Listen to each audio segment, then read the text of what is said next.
I ain't afraid of dying, but I'm damn sure scared of being forgotten." The words cracked through the dusk like a whip, sharp and raw, spilling from the lips of a man who knelt in the shadow of a crumbling adobe wall. His voice was rough as gravel, worn thin by days without water, and it carried a weight that made the air itself pause. The wind, relentless across the high desert of New Mexico in the autumn of 1883, seemed to hush for a moment, as if it too wanted to hear what came next. But there was no answer, only the low moan of the breeze curling through the sagebrush, stirring dust into small, restless spirals that danced and died in the fading light. Enoch Carver crouched low, his back pressed against the wall, one hand clutching the bone handle of a knife, the other steadying a rifle across his knees. His breath was shallow, deliberate, each exhale a faint cloud in the cooling air. The sun hung low, a dull copper coin sinking behind the jagged teeth of the Sandia Mountains, painting the sky in streaks of blood and ash. Below him, the canyon stretched wide, its floor a maze of red rock and shadow, cut through by a dry riverbed that hadn't tasted water in years. Somewhere down there, they were coming for him. He could hear them now, not their voices, not yet, but the faint, uneven rhythm of hooves, the clink of spurs, the creak of leather saddles straining under weight. The sound was wrong, too hurried, too careless for men who knew this land. These were not Comanche, nor Navajo, nor even the weathered ranchers who carved out a living in these parts. These were men who hunted for coin, men who wore greed like a badge and carried death in their holsters. Bounty hunters, 5 of them, by Enoch's count, though the wind made it hard to be sure. It carried their sounds in fragments, scattering them like leaves across the canyon. Enoch's eyes, sharp as flint despite the wear of 32 years, scanned the horizon. His face was a map of scars and sun, his jaw shadowed with stubble, his dark hair tied back with a strip of rawhide. He wore no hat that's caught the wind, gave you away in his coat, patched and faded, blended with the earth. He was a man who had learned to disappear, to become part of the dust and stone. But tonight, disappearance wasn't enough. They had his scent, his trail, his name, and they had something else, a something that made his gut twist tighter than the rope he'd once felt around his neck. He shifted, his boots silent against the shale, and pressed his ear closer to the ground. The earth spoke in its own way, a language of vibration and weight. The hoof beats were closer now, maybe a mile off, moving fast along the old trader's path that snaked through the canyon. Enoch's lips tightened. He'd known they'd come, had known it since the moment he'd slipped out of Santa Fe under moonlight 3 nights ago, leaving behind a body that wasn't supposed to be dead. But that was the thing about killing a man like Amos Creed. Folks didn't just let it go. Not when his pockets were lined with gold, and his name was whispered in saloons from Taos to Tombstone. Enoch didn't regret it. Not the act, at least. Creed had been a poison, a man who bought and sold lives as easily as cattle, who left girls like broken dolls in the back rooms of his gambling dens. Enoch had seen one of them, barely 16, her eyes hollow as the sky after a storm. He'd cut her loose, told her to run, but she hadn't made it far. That was the weight he carried now, heavier than the rifle in his hands. Not Creed's death, but hers, and the others he hadn't reached in time. The wind kicked up again, sharp and cold, tugging at the edges of his coat. It carried a new sound now, faint but unmistakably a low, keening wail, like a coyote caught in a trap. Enoch froze. It wasn't animal. It was human, fragile, and close. Too close. His eyes darted to the ridge below, where the trader's path curved around a cluster of junipers. The sound came again, softer, almost swallowed by the wind, but it was their cry, raw and desperate, like a thread stretched to breaking. He moved without thinking, low and fast, the rifle slung across his back, the knife now in his hand. The shale crunched faintly under his boots, but the wind covered it, masking his steps as he descended the ridge. The wail grew clearer, sharper, and with it came another sound metal, clinking softly, like chains. Enoch's heart thudded, not from fear but from memory. He'd heard that sound before, in the dark alleys of Santa Fe, in the cellars where men like Creed kept their secrets. At the base of the ridge, where the junipers twisted like old men bent by time, he saw her. She was tied to a post, one of the old markers left from a fence long since abandoned. Her wrists were bound with iron shackles, the kind cruel enough to bite into skin with every pull. Her head was bowed, her hair a tangle of black streaked with red dust. Her body slumped as if the fight had gone out of her. She couldn't have been more than 20, maybe less. Her dress was torn, her feet bare and bloodied, and her breath came in shallow, ragged gasps that carried that keening wail. Enoch crouched low, scanning the shadows. The hoof beats were still distant, but closing fast. He had minutes, maybe less. He moved closer, silent as a shadow, and knelt beside her. Her head lifted slightly, eyes wide and wild, catching the last light of the sun.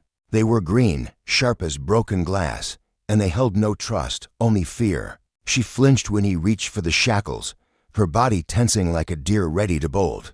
"Don't," she whispered, her voice cracked and dry. "They'll kill you." Enoch didn't answer. His fingers worked fast, pulling a thin metal pick from his belt. The lock was old, rusted, but stubborn. He twisted the pick, feeling the tumblers resist, then give. The shackles fell away with a soft clank, and she gasped. Her wrists raw and bloody where the iron had chewed into her skin. She swayed, nearly collapsing, but Enoch caught her, one arm under her shoulders, steadying her against his chest.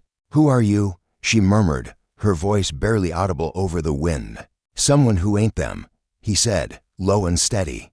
"Can you walk?" She nodded, though her legs trembled as she tried to stand.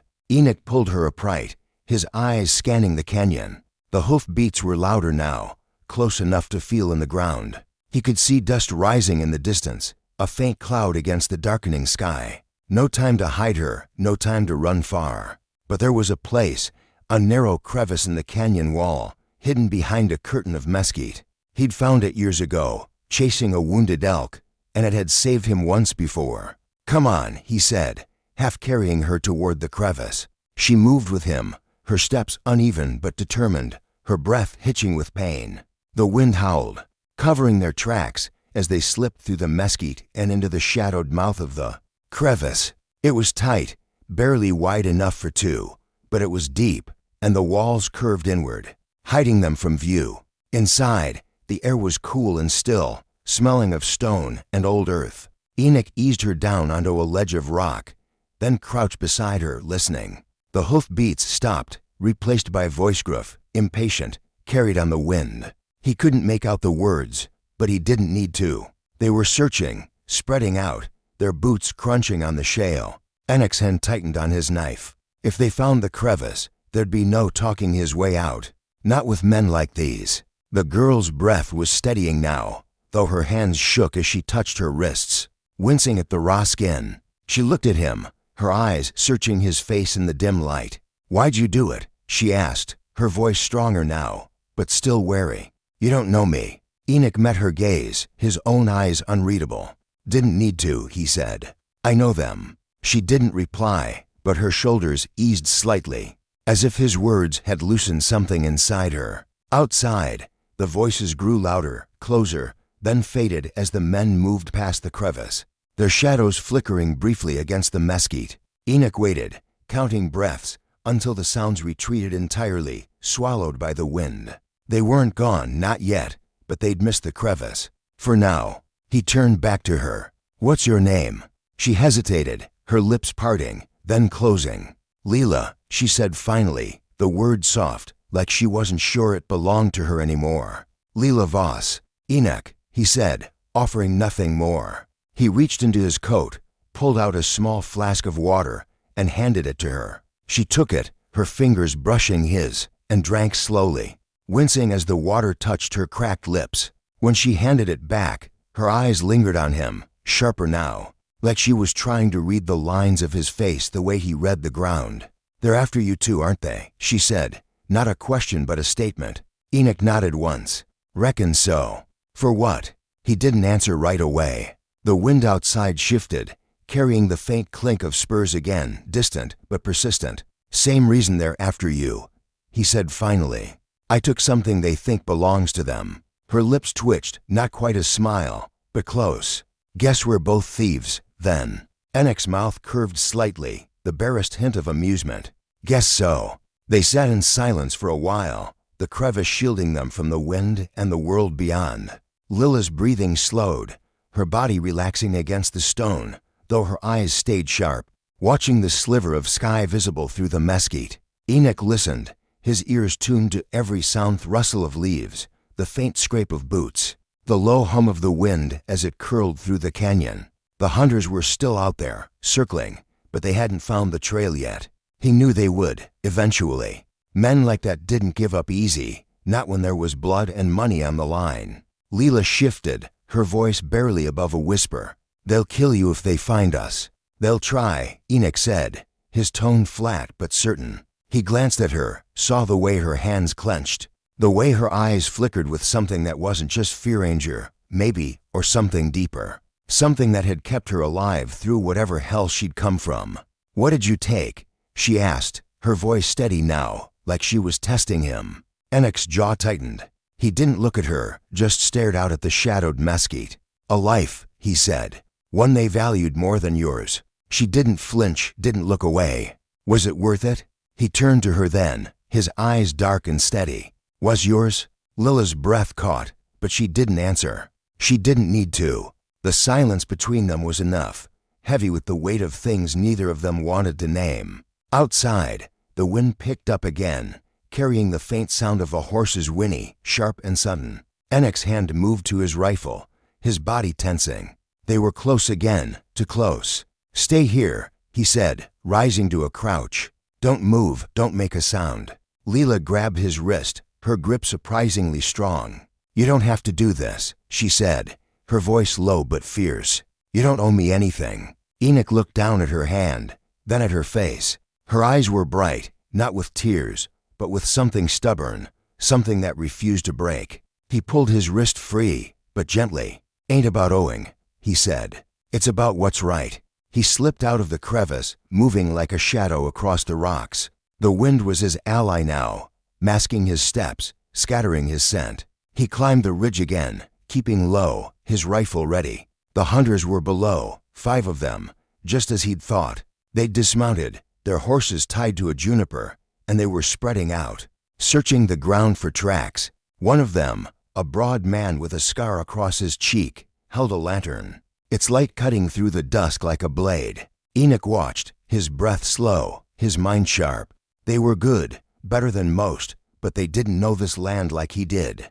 They didn't know the way the wind hid secrets, the way the rocks could lie. He could wait them out, let the night swallow them. But that would mean leaving Lila alone in the crevice, and he wasn't sure she'd stay put. She had fire in her, the kind that didn't wait for permission. He made a decision then, one that tasted like risk. He picked up a stone, smooth and heavy, and tossed it down the ridge, away from the crevice. It clattered against the shale, loud enough to carry. The hunters froze, their heads snapping toward the sound. The scarred man raised his lantern, his other hand on his revolver.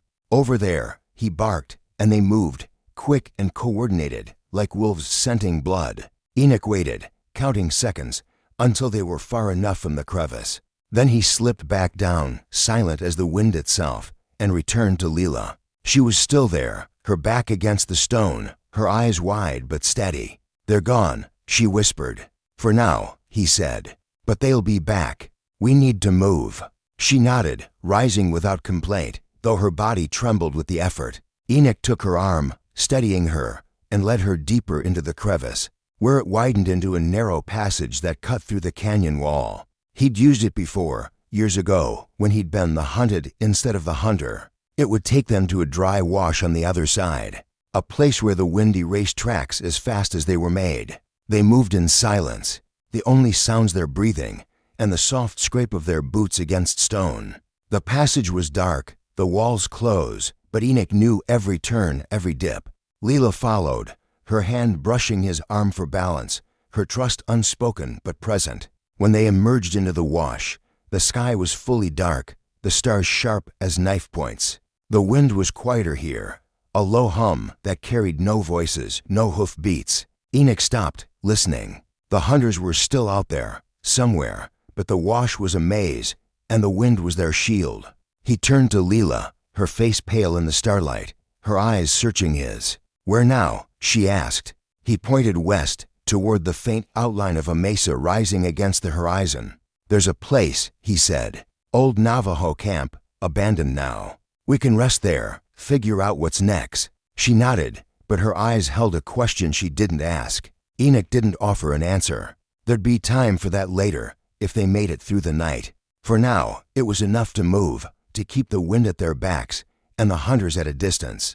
They walked, side by side, the desert stretching wide around them, the stars above burning bright and cold. And somewhere, in the silence between their steps, a bond was forming spoken, not named, but real. Two thieves running from the same shadows, carrying the same weight. The wind knew their names, even if they didn't yet know each other's stories. But it would listen, and it would remember. The mesa rose like a sleeping giant against the night, its silhouette jagged and unyielding, cutting the starlight into sharp edges. The wind had softened to a low murmur, curling through the dry wash where Enoch and Lila moved, their shadows blending with the rocks. The air was cold now, sharp enough to bite at the skin, carrying the scent of sage and something heavy outrun, maybe, or the faint tang of blood that still clung to Lila's wrists. Her steps were steadier than they'd been in the crevice, but each one came with a wince, a reminder of the shackles she'd worn too long.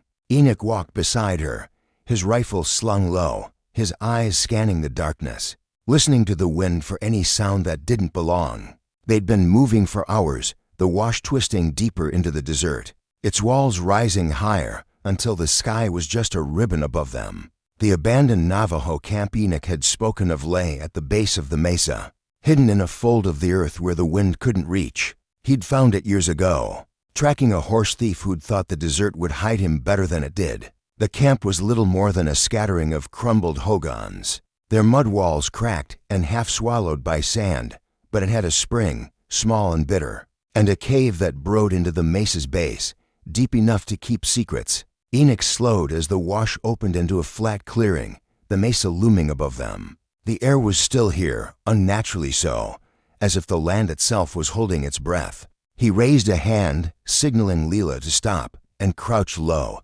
his fingers brushing the ground.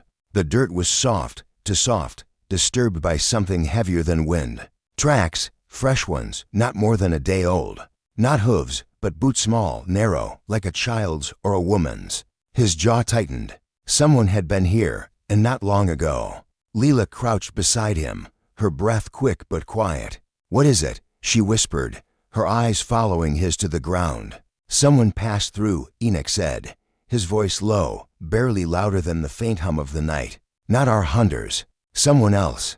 Her fingers tightened around the edge of her tunic, the one he'd given her back in the crevice, its deer skin soft but stained with her blood. "More of them?" she asked, her voice steady but edged with fear. Enoch shook his head. "Don't think so. These tracks are light, careful. Whoever it was, they didn't want it to be seen." He stood, scanning the clearing. The hogans were dark shapes against the mesa, their roofs caved in, their doorways gaping like empty mouths. The spring was nearby, its faint gurgle the only sound breaking the silence. Enoch motioned for Lila to follow, keeping to the shadows of the rocks as they approached the nearest hogan. The wind picked up again, just a breath, stirring the sand around their feet, and with it came a new sound, soft, rhythmic, like a heartbeat. Thump, thump, thump. Enoch froze, his hand on his knife. Lila's eyes widened, her body tensing beside him. The sound wasn't natural, not wind or water or stone. It was deliberate, like someone tapping a stick against wood, slow and steady. Coming from the cave at the mesa's base. Enoch's mind raced. It could be a trap, a signal, or something else entirely hiding, just like them. He glanced at Lila, saw the question in her eyes, and nodded once. They'd check it out, but carefully. They moved toward the cave, staying low, their steps silent on the sand. The entrance was narrow, half hidden by a tangle of mesquite, its branches brittle and sharp. The thumping grew louder as they approached, steady as a pulse. And now there was another sound beneath it, a low, wordless hum, like a lullaby sung through a cracked throat. Enoch's grip on his knife tightened. He didn't like this, didn't like the way the sound seemed to pull at something deep in his chest, something he hadn't felt since he was a boy, sitting by his mother's fire as she sang to the stars. He parted the mesquite, peering into the cave. The darkness inside was thick, but a faint glow flickered at the back. The kind of light a small fire makes when it's trying not to be seen. The thumping stopped abruptly, replaced by a sharp intake of breath. Someone was in there, and they'd heard them. Enoch raised a hand, signaling Lila to stay back, but she ignored him, stepping closer. Her eyes fierce in the starlight. "I'm not waiting out here," she whispered, her voice firm despite the tremble in her hands. "If it's trouble, I face it with you." He didn't argue. There wasn't time. He nodded, and they slipped into the cave together, moving as one, their shadows merging on the stone walls. The air inside was cool, damp, smelling of earth and ash. The fire was small, just a handful of coals glowing in a shallow pit, surrounded by a scattering of bones, rabbit, maybe, or something smaller. Beside the fire sat a figure, small and hunched, wrapped in a blanket that looked more like a patchwork of hides than cloth. The figure didn't move, didn't look up, but the hum started again, softer now, almost a whisper. Enoch stepped closer, his knife still in hand but lowered. "Who's there?" he said, his voice low but clear, carrying the weight of a man who didn't ask twice. The figure stirred, the blanket shifting to reveal a face old, weathered, with eyes like polished obsidian. It was a woman, Navajo by the look of her hair white as bone, braided tight against her scalp. Her hands, gnarled as juniper roots, clutched a small drum, its surface worn smooth by years of use. She didn't flinch at Enoch's voice, didn't reach for a weapon. She just looked at him, then at Lila, her eyes narrowing as if she could see straight through them. "You're running," she said, her voice dry as the desert wind, but steady, like she'd been expecting them. "Both of you." Enoch didn't answer right away. He glanced at Lila, who stood close, her hand brushing the leather cord around her neck, the one Enoch had given her in the crevice. "We're passing through," he said finally, his tone careful. "Didn't mean to disturb you." The old woman's lips twitched, not quite a smile. "The wind disturbs me more than you do," she said. "It's been talking all night, carrying names it shouldn't." She tilted her head, her eyes fixed on Lila. "Yours is one of them."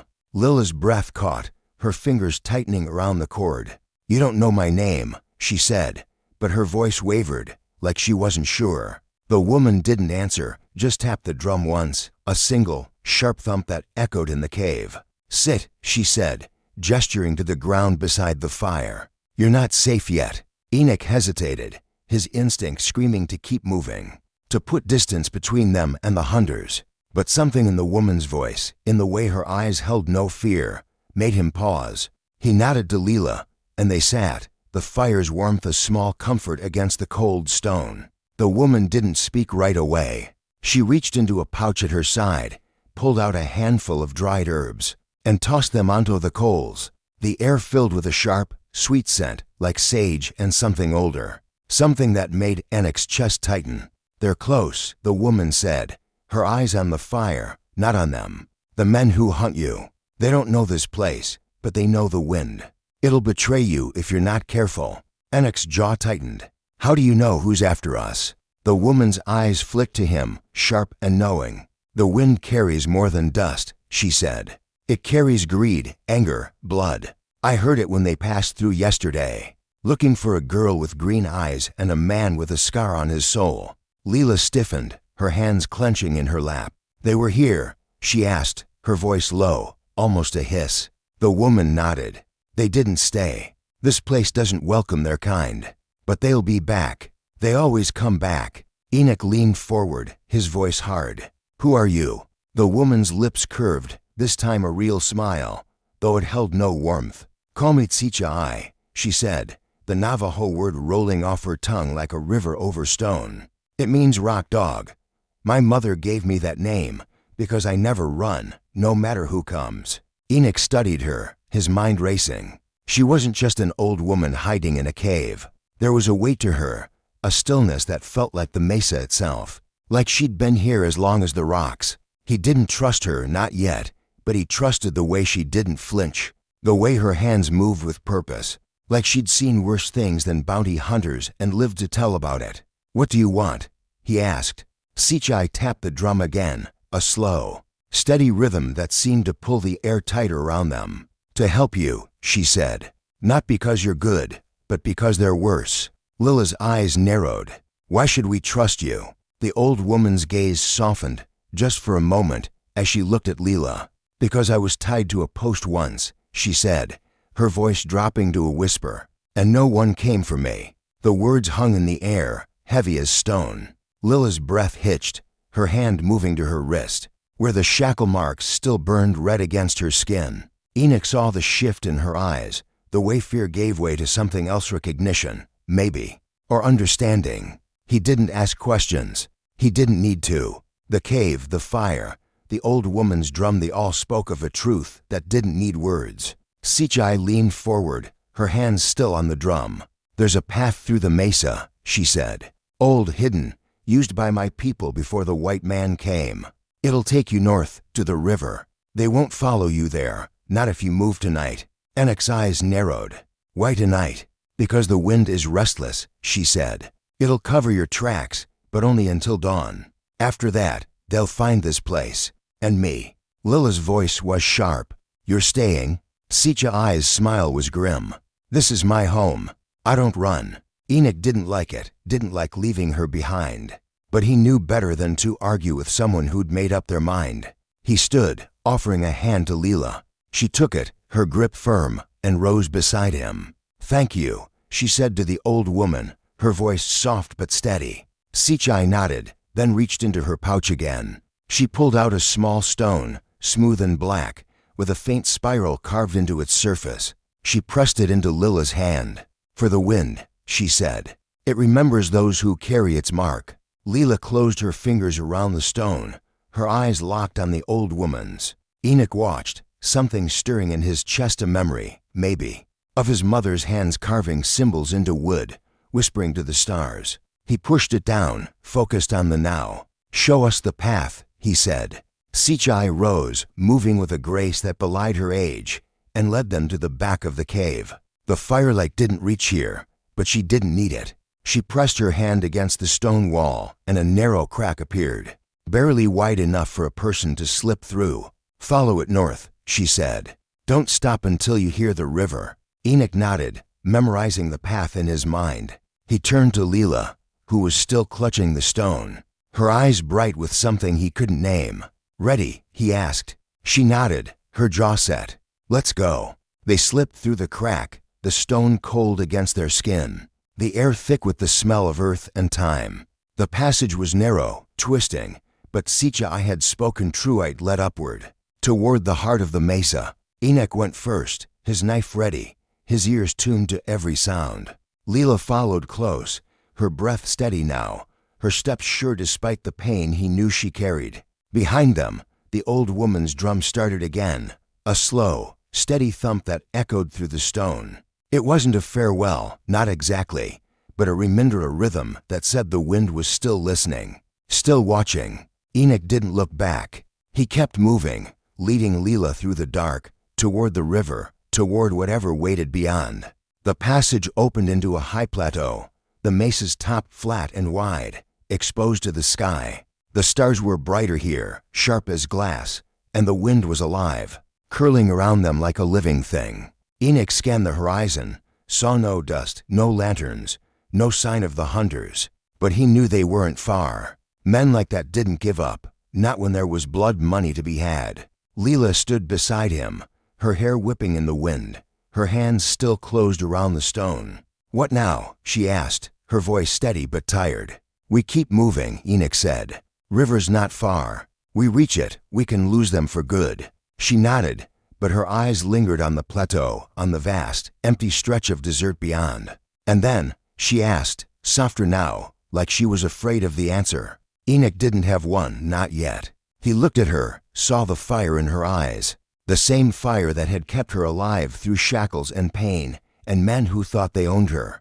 "Then we figure out who we are," he said. She held his gaze, and for a moment, the wind seemed to still, the world narrowing to just the two of them, standing on a mesa under a sky too big for names. Then she nodded, and they moved, descending the far side of the mesa, toward the river's faint song.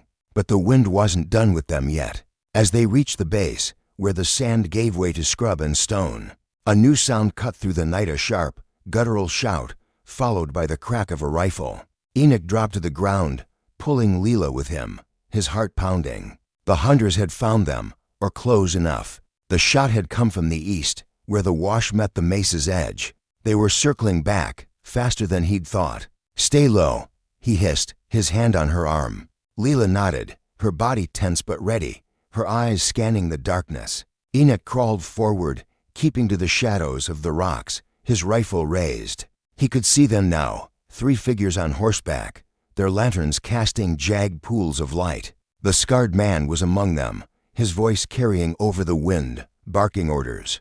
"They're here," he shouted. "Spread out. Find the girl." Enoch's blood ran cold. They weren't just after him anymore. They wanted Lila, wanted her bad enough to chase her through a desert they didn't know. He glanced at her, saw the fear in her eyes, but also the fire. The same fire he'd seen in the crevice. She wasn't running, not yet. He made a decision then, one that tasted like blood. "We split up," he said, his voice low and urgent.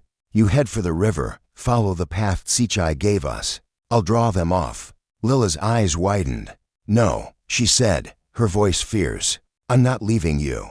"You're not," he said, his tone hard but not unkind. "You're keeping us both alive. I can handle them. You get to the river, find a place to hide. I'll meet you there." She hesitated, her hand gripping his arm, her eyes searching his face. Then she nodded, once, sharp and sure. "Don't die," she said, her voice breaking just a little. Enoch's mouth twitched, almost a smile. "Ain't planning on it." She slipped away, moving low and fast, her shadow blending with the rocks as she headed north. Enoch watched her go, then turned back to the hunters. He picked up a stone, heavier this time, and threw it hard, sending it clattering down the wash. The lanterns swung toward the sound, and the scarred man shouted again, urging his men forward.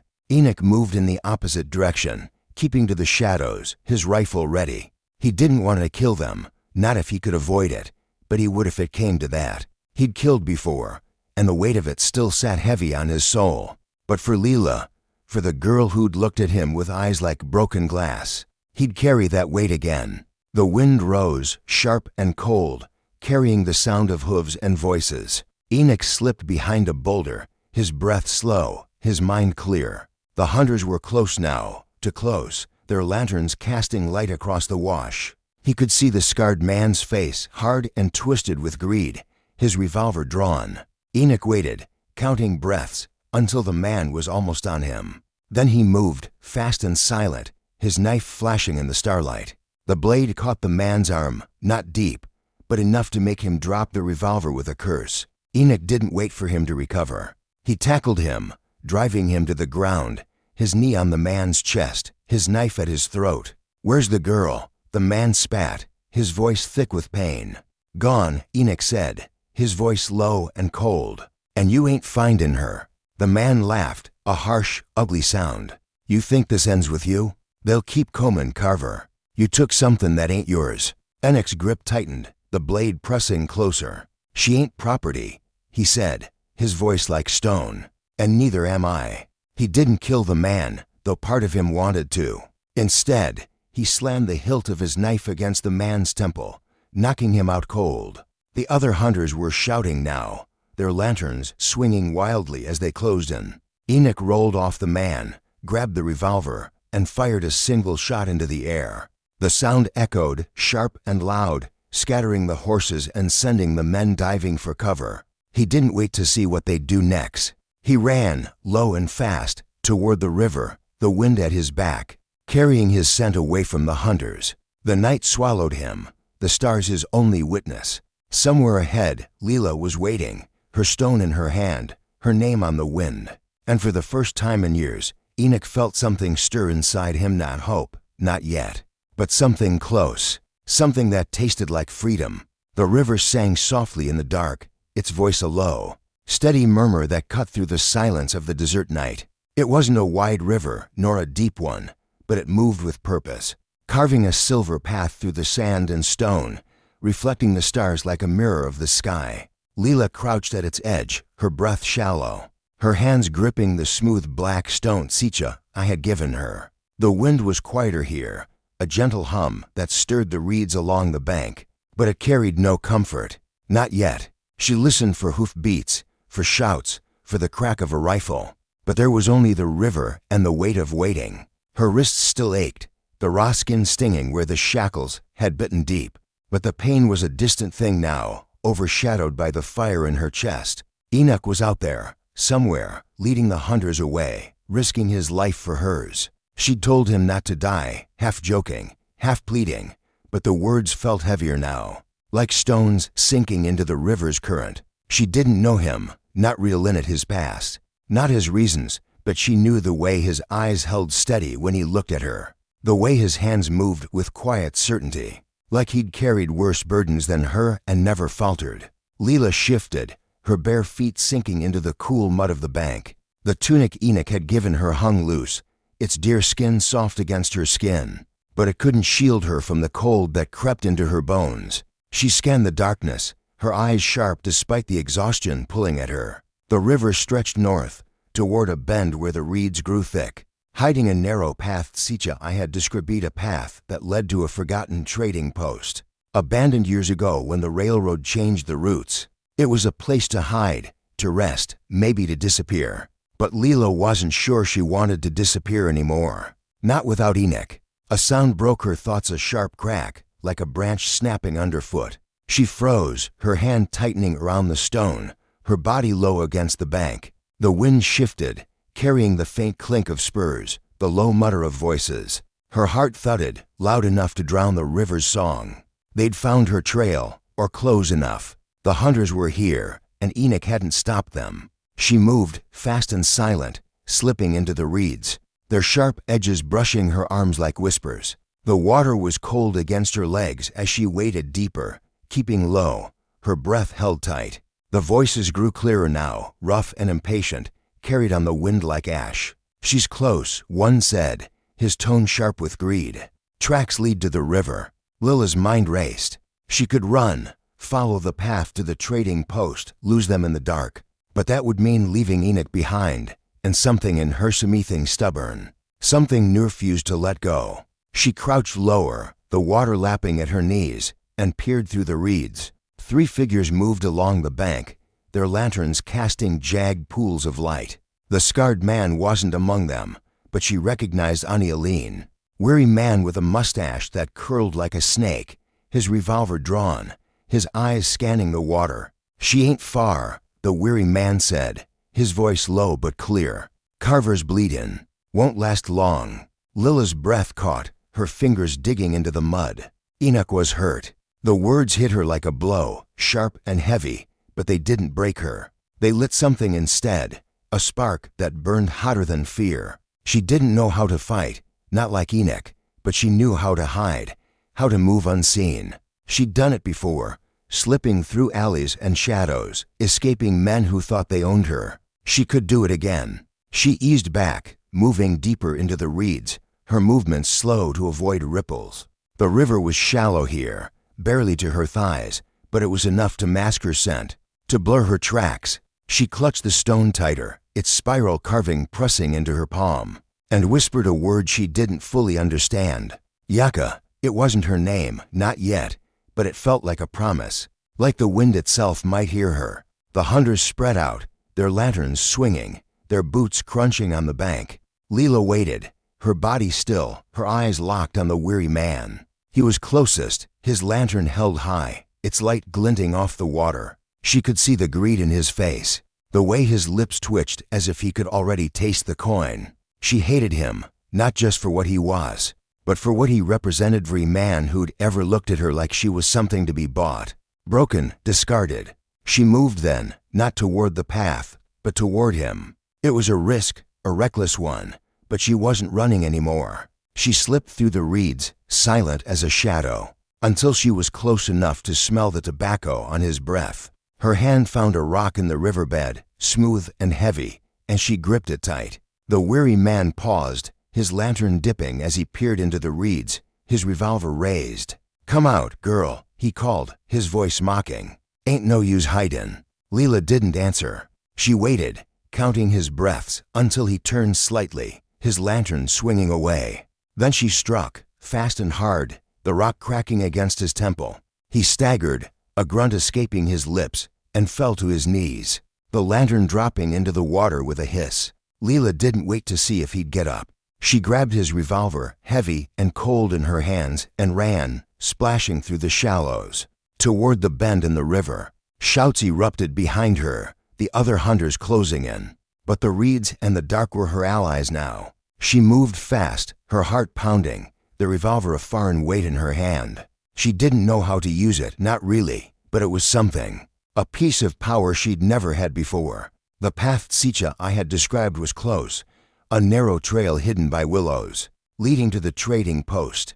Lila found it, her feet slipping on the wet stones, and followed it, the wind rising to cover her tracks. The trading post was a ruin, its adobe walls crumbling, its roof long gone, open to the sky. Lila slipped inside, her breath ragged, her eyes scanning the shadows. The air was thick with the smell of dust and decay, but there was a stillness here, a quiet that felt like shelter. She crouched behind a broken wall, the revolver in her lap, the stone still in her hand. She listened, waiting for the hunters, but the only sound was the river's song, faint now, and the wind's low moan.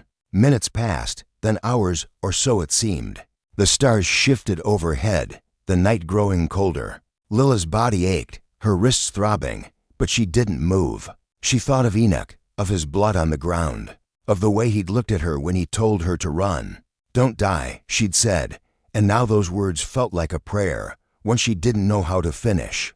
A sound broke the silence, a soft crunch, not hooves, but boots, deliberate and slow. Lila's grip tightened on the revolver, her heart racing. She peered around the wall, her eyes straining in the dark. A figure moved at the edge of the ruin, tall and lean, his coat blending with the shadows. It was Enoch. Relief flooded her, sharp and sudden, but it didn't last. He was limping, one hand pressed to his side, his breath uneven.